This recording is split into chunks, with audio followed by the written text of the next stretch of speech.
It is my pleasure for this panel to be able to focus on use of force questions with some of the most prominent people in this area. I would argue that the most prescient threats in South Asia are actually not directly tied to al-Qaeda or ISIS. So let me just put that out there. In my view, the group that is most destabilizing to the region is actually Pakistan-based, and it's actually a Pakistan proxy. In other words, this is an organization that the state explicitly uses as tools of foreign policy, despite its obligation to prevent its territory from being used by terrorist organizations. And that group is Lashkar-e-Taiba. Some of you may have come across this group if you were watching television during Thanksgiving in 2008. This is the group that held Mumbai siege for several days. Going back, and so this raises an interesting question from my point of view as a South Asianist, is whether or not the authorization for the use of military force, strictly speaking, as it's written, pertains to the ways in which the different groups that are most threatening in South Asia operate. So, let's turn to the law.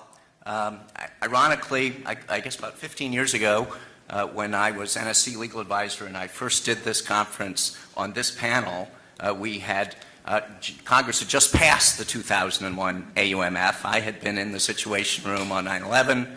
I had worked on the 2001 AUMF, and this was the first ABA conference in which we got to analyze the 2001 AUMF.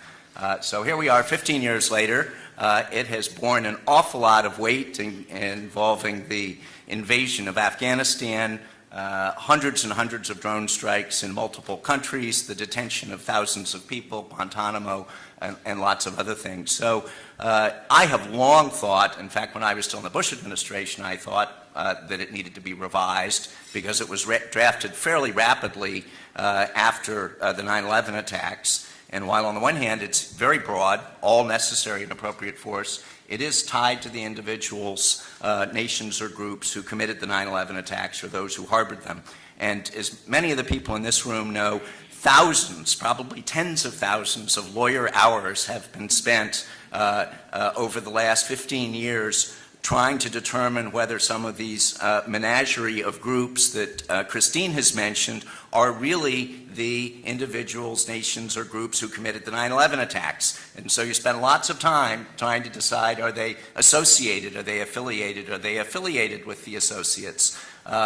The 2001 AUMF really needs to be revised. It should have been revised a long time ago, but it really needs to be revised now. Then we have the issue of ISIS, which, as we know, the Obama administration has really struggled with.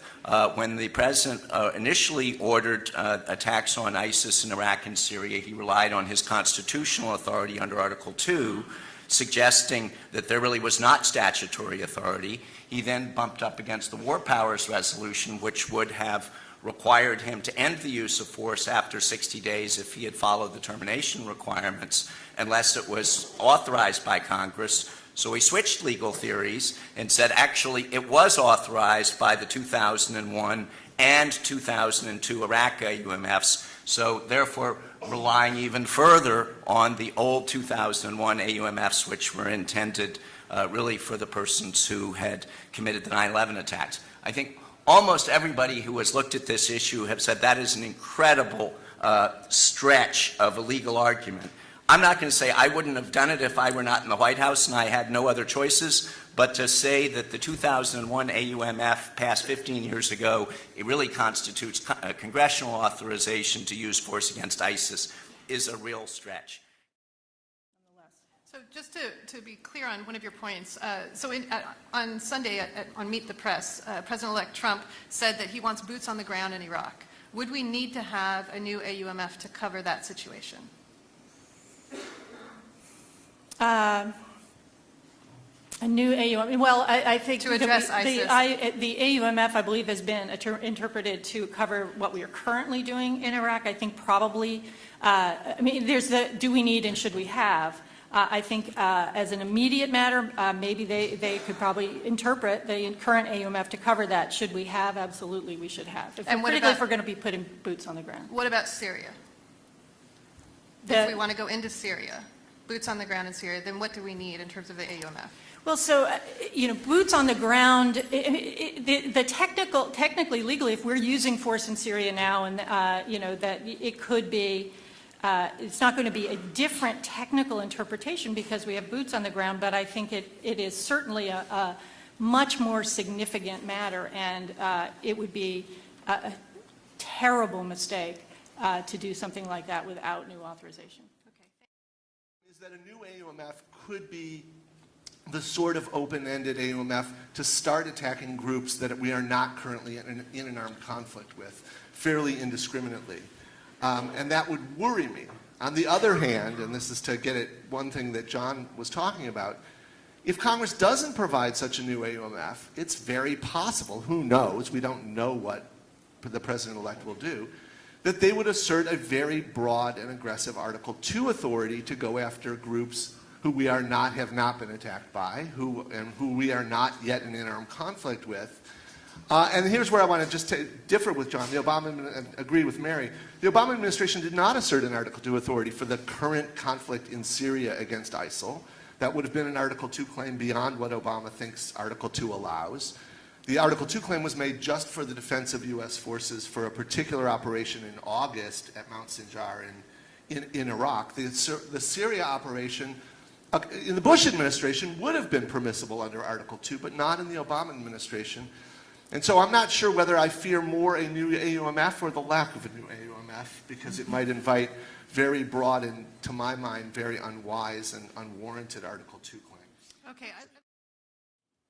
There's a sort of vicious cycle with the original AUMF where, because there's not a new updated one that says, okay, now AQAP in Yemen, or okay, now al-Nusra Front, or now certainly ISIS, the old one keeps getting stretched, and in a way that leads to the very fears of the being realized in a different way, which is this, as Marty said, a return to the notion of a global war on terrorism generically? Is this a forever war against all Islamic radical groups that may ever arise, no matter what their parochial concerns or particular interests may be? I don't know. And so this led to the failure of an ISIS AUMF.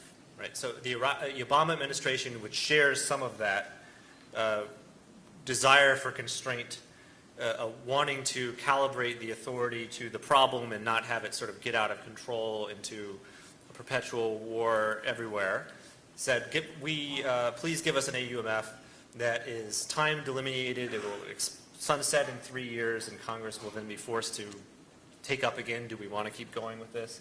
And that would authorize air warfare and maybe some limited use of troops on the ground, but not enduring offensive combat operations with ground forces, which is, there's a lot of play in the joints of those words. And then there was another faction within Congress that said, if we're going to go to war, let's go to war. Like, what is this nonsense and tying our own hands? And we're not going to agree to a sunset. We're not going to agree to withholding ground troops. We should have ground troops. Let's go do this thing. And they couldn't agree, and so nothing was passed. And one part of the reason that nothing was passed was the Obama administration had strategically, because of the War Powers Resolution, already made the claim that it had all the authority it needed under the existing AUMF. And that was deeply controversial at the time.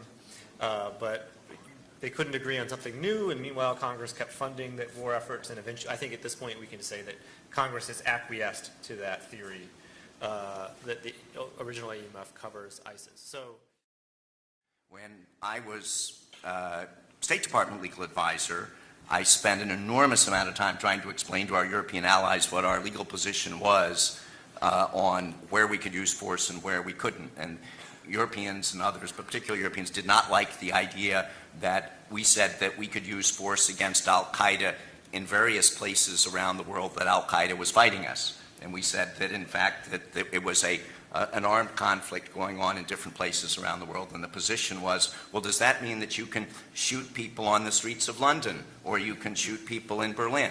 And I said, of course not, because the right of every country to be free under the UN Charter and under international law from U.S. use of force exists unless the country is unwilling or unable to prevent the threat of a terrorist group in its territory.